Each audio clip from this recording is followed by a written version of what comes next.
د کوکنار ګلونه غوړېدلي او د فصل راټولولو وخت را رسېدلی.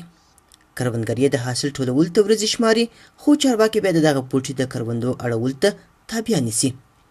دلته کوکنار په زرګونه جریبه ځمکه باندې کرل سوي چې کروندګر یې خپله مجبوري یادوي. د تریاکو مارکیټ زموږ د کور په دروازه کې دی او د انګورو د خټکو د انارو مارکیټ په اروپا کې دی. یا بیا عربو دولتو ته رسي نو دا خلک خاصه وچ کلک مجبوري است که موږ مارکیټ ولرو د انګورو او د انارو بیا موږ نه کړو. مرکزي چارواکو او ولایتي ادارې څو میاشتې وړاندې ویلي وو چې په کندهار کې د کوکنار د کرکیلې د مخنیوي او د کروندګرو د اقتصاد د ودې په موخه به د 10 میلیون ډالرو په ارزښت د فود زون په نوم 2 کلن پروګرام پلی کړي.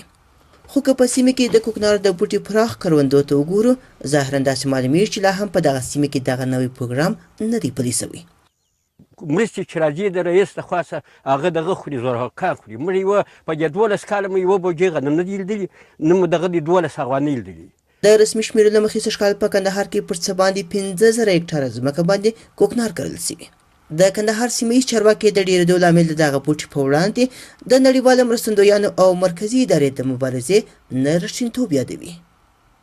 حکومت خو هغه وخت اقدام وکړي چې هلته دوی پر ګل وي، هلته دوی د نیش وخت کې حکومت ټکټران راوباسي، هغه خو نه په 15 ورځې د کوکنار نه ماتېږي، نه د کوکنار د بۍ نه وځي.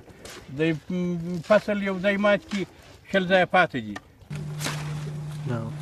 د کندهار سیمې چارواکي له مرکز او مرستندویو هیوادونو څخه غوښتنه کوي هغه مرستې چې د کوکنار د کښت د مخنیوي لپاره ترسره کیږي باید په دې ډول تنظیم سي ترڅو په نیغه توګه یې کروندګرو ته ګټه ورسیږي، ترڅو کروندګر وکولی سي حلال کښت ته مخه وکړي.